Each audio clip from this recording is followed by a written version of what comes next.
श्री कृष्ण कहते हैं कि जो कार्य आज तुम्हें दर्द दे रहा है, कल वही तुम्हारी सबसे बड़ी ताकत बनकर उभरेगा। झोंक दिया हुनर को मेहनत की भट्टी में, कुछ तो काबिल जरूर बनेंगे।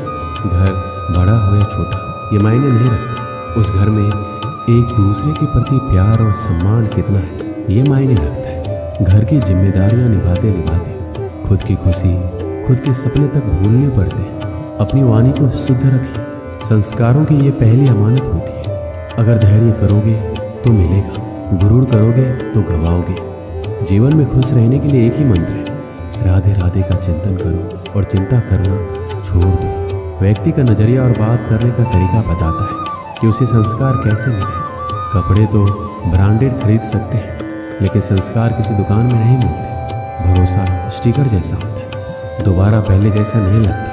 जीवन को समझाने के लिए पीछे मुड़कर देखें और ज़िंदगी जीने के लिए हमेशा आगे देखें। वक्त और प्यार दोनों ज़िंदगी में खास होते हैं। वक्त किसी का नहीं होता और प्यार हर किसी से नहीं होता। कहने को तो बहुत सी बातें होती हैं, पर असली सुकून चुप रहने से ही मिलता है। आज के समय की ये सच्चाई है कि ज़रूरत तय करती है कि बोलने का ढंग कितना देर तक मीठा रखना है। जब पीरा और कष्टकारी बोली दोनों सहन होने लगे तो समझ लेना इंसान समझदार हो गया है। माँ बाप की बातें और किताबें कभी धोखा नहीं देती। जिंदगी में अहमियत उसे ही दो जिसमें अहम ना हो। दिल साफ रखो और सबको माफ़ करो, जिंदगी हसीन हो जाएगी। हर इंसान के साथ इतनी खूबसूरती के साथ रिश्ता निभाओ कि लोग आपको खोने से नहीं, आप लोगों को खोने से नहीं। कुछ कर्म ऐसे होते हैं जिनका प्रायश्चित नहीं होता, उसे कुदरत के नियमानुसार भुगतना पड़ता है। अगर रास्ता खूबसूरत हो तो पता करें किस मंजिल को जाता है, लेकिन अगर मंजिल खूबसूरत हो तो रास्ते की परवाह ना करें। आपका स्वाभिमान अगर किसी को अभिमान लग रहा है तो बिल्कुल लगने दीजिए। जो 2 पल में बदल जाते हैं वह विचार नहीं, वहम कहलाते हैं। भरोसा जितना कीमती होता है, धोखा उतना ही महंगा हो जाता है। ताश का जोकर और अपनों की ठोकर अक्सर बाजी घुमा देते हैं। कभी फुर्सत में अपनी कमियों पर गौर करना, दूसरों का आईना बनने की ख्वाहिश मिट जाएगी। नियत से ईश्वर खुश होते हैं और दिखावे से इंसान।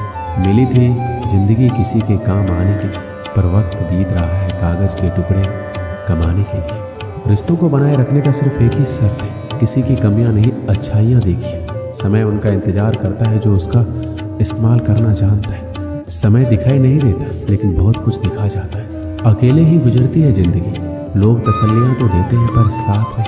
पत्थर में एक कमी है कि वो पिघलता नहीं है, मगर एक खूबी भी है कि वो इंसान की तरह बदलता नहीं है।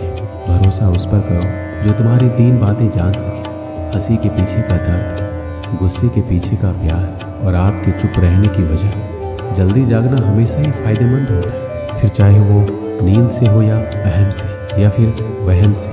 प्रशंसा चाहे जितनी करो, अपमान सोच समझ कर करना, क्योंकि अपमान वो उधार है जो अवसर मिलने पर ब्याज सहित लौटता है। जीवन एक ऐसा रंगमंच है जहाँ किरदार को खुद पता नहीं होता अगला दृश्य क्या है। रिश्तों की चाय में शक्कर जरा माप के रखना चाहिए। फीकी हुई तो स्वाद नहीं आएगा, ज़्यादा मीठी हुई तो मन भर जाएगा।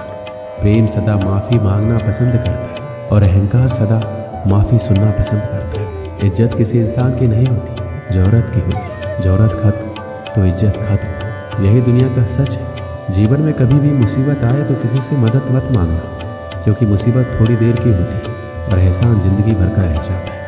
आप कब सही थे इसे कोई याद नहीं रखता, लेकिन आप कब गलत थे इसे सब याद रखते हैं। ठंड में हाथ काम नहीं करते और घमंड में दिमाग काम नहीं करता। छोटी छोटी बातों पर वही लोग गुस्सा करते हैं जिन्हें हमारी फिक्र होती है। बुराइयां ढूंढने का शौक है तो शुरुआत खुद से कीजिए, दूसरों से नहीं। जिंदगी में अगर खुश रहना है तो दूसरों की बकवास को अनदेखा करना सीखो। मुसीबत आए तो ये मत सोचना कि अब कौन काम आएगा, बल्कि ये देखना कि अब कौन साथ छोड़ कर जाएगा। किसी ने सच ही कहा है, इंसान आपका मोल कभी नहीं समझ पाएगा जिसके लिए आप हमेशा हाजिर रहते हैं। सच्चे व्यक्ति को खुद के ऊपर घमंड तभी आता है जब सच्चाई के साथ अड़िग होकर खड़ा होता है। माचिस किसी दूसरी चीज़ को जलाने से पहले खुद को जलाती है। गुस्सा भी एक माचिस की तरह है, ये दूसरों को बर्बाद करने से पहले खुद को बर्बाद करता है। रिश्ते निभाने के लिए बुद्धि नहीं, दिल की शुद्धि होनी चाहिए।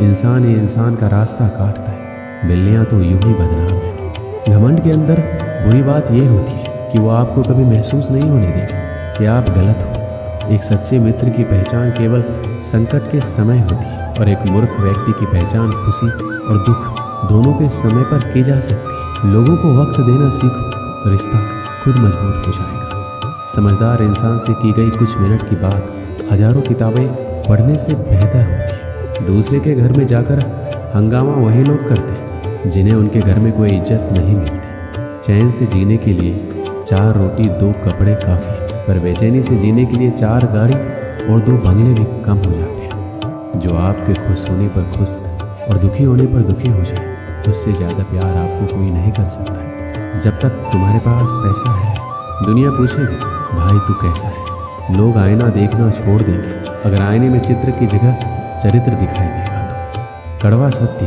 किसी भी व्यक्ति को ज़्यादा सुधारना चाहोगे तो आपका दुश्मन बन जाएगा। जब कोई नया मिल जाता है तो पुराना रिश्ता ऐसे खत्म हो जाता है जैसे कभी था ही नहीं। छोटी सी होती है ये ज़िंदगी, इसे हंसकर जियो, क्योंकि लौटकर सिर्फ यादें आती है, वक्त नहीं।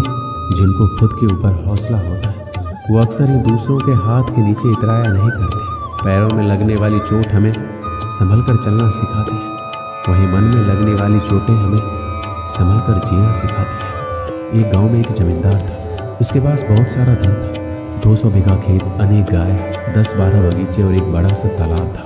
अनाज से उसका घर भरा रहता था। बर्तन भर के दूध, दही, घी रहता था। 100 टोकरी रोज बगीचे से फल आता था। तालाब में अनगिनत मछलियाँ थी। जमींदार के चारों तरफ से ही धन आता था। बगल के गांव के लोग भी उससे अनाज, फल, मछलियाँ आदि लेने आते थे।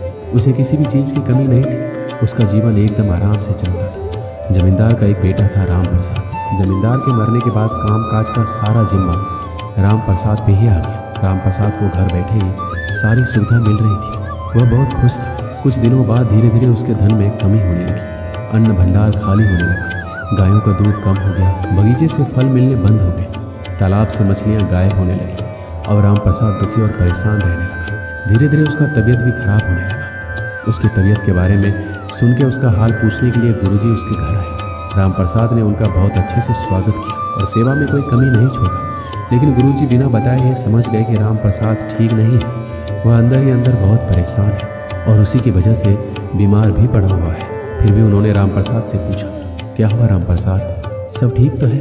तुम बहुत उदास लग रहे हो। तब उसने कहा, क्या बताऊं गुरुजी, कुछ समझ नहीं आ रहा है। मेरा सारा धन दौलत खत्म होता जा रहा है।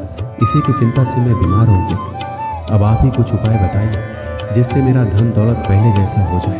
तो गुरुजी ने कहा कि तुम चिंता मत करो, सब ठीक हो जाएगा, सब पहले जैसा हो जाएगा। सबसे पहले तुम मुझे अपना दिनचर्या बताओ। तो राम प्रसाद ने बताया, गुरुजी चिंता के कारण रात में जल्दी नींद नहीं आती, इसलिए सुबह देर तक सोता रहता हूँ। फिर स्नान करता हूँ, उसके बाद भोजन और फिर दोपहर में सो जाता हूँ। फिर जब सोकर उठता हूँ तो शाम के समय अपने मित्रों के साथ बिताता हूँ।